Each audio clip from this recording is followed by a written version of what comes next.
네, 안녕하세요. 산재박사TV의 백광열 노무사입니다.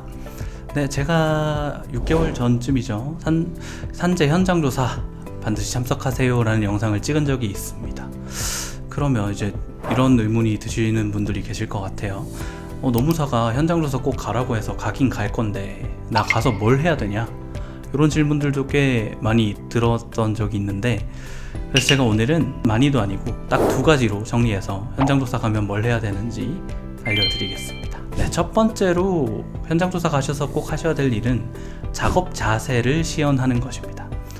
특히 근골격계 질병에서는 현장조사를 가는 이유가 이 사람이 어떤 자세로 일을 했길래 몸이 이렇게 안 좋아졌을까 하고 작업 자세를 실제 동영상을 찍던지 사진을 찍던지 해서 실제 작업 자세를 좀 조사를 하려고 가는 경우가 대부분이거든요. 그래서 내가 근무를 했을 때 만약에 공장 생산직으로 근무를 하셨으면 라인에 오래 서 있었는지, 아니면 무거운 물건 운반을 많이 했다면 그 물건을 운반을 할 때 등에 짊어지고 허리를 숙여서 운반을 했는지, 아니면 손을 이렇게 들고 어깨에 매서 운반을 했는지, 아니면 무릎 꿇거나 쪼그려 앉은 자세가 많았다든지, 아니면 계단을 오르내리는 일이 많았다 등등 각종 작업 자세를 촬영하기 위해서 가는 게 현장조사의 큰 목적이기 때문에 실제 신청인이 나는 일을 하면서 이런 자세를 많이 취했다를 직접 시연을 하는 게 가장 중요하다고 할 수 있습니다. 네, 저는 거의 모든 현장조사를 신청인과 함께 가고 있는데요. 근데 가끔은 진짜로 무릎이나 허리가 아직도 너무 많이 아파서 작업 자세 시연을 못 하시는 분들도 계세요. 제가 지난달에도 현장조사를 다녀왔는데 그분은 단체금식 조리사셨어요. 근데 무릎이 너무 아파요.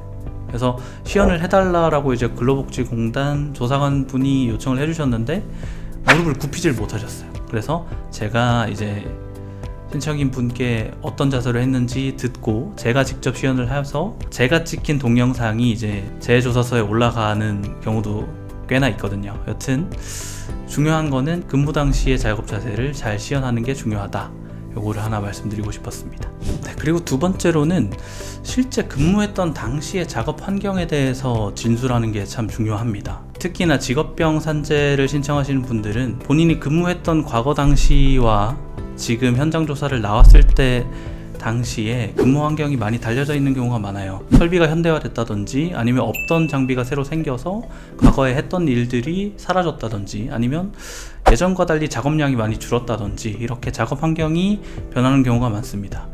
아까 말씀드린 단체금식 조리사 분의 현장 조사 때도 그분이 말씀하셨던 거는 이제 음식물 처리를 할 때 음식물 처리기가 따로 없어서 매 끼니당 500명 정도 식사를 하고 잔반이 엄청 많이 나오겠죠. 그 잔반을 둘이서 다 치웠대요, 매 끼니마다. 근데 저랑 이제 현장 조사를 가보니까 너무 힘들다고 많이 말이 나와서 음식물 처리 기계를 설치를 해두셨더라고요. 이런 경우는 이제 저희가 현장 조사를 참석해서 과거에는 음식물 처리 기계가 없었고 그것 때문에 잔반 처리가 되게 힘들었다, 잔반통에 모아서 들고 또 중량물 취급이 되고 이런 업무가 다 있었는데 지금은 사라졌다, 이런 말을 해야 되는데 현장 조사를 참석하지 않는다면 이런 말을 할 수가 없겠죠. 그래서 되게 산재 인정에 불리하게 작용할 수 있습니다.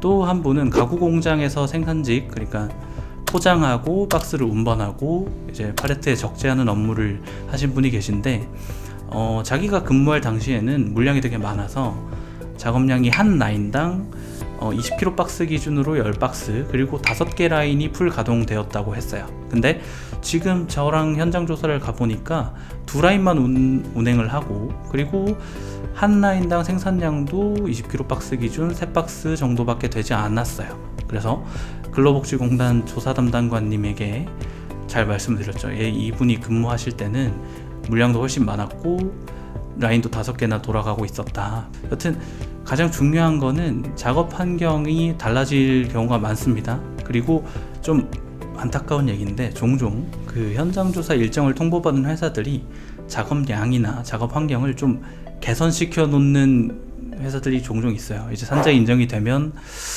회사에 불이익이 있지 않을까. 직업병 산재는 회사에 전혀 불이익이 없다는 영상도 저희 산재박사TV에 참 많이 올려놓았지만 아직 많은 사업주분들이나 회사분들이 모르고 계세요.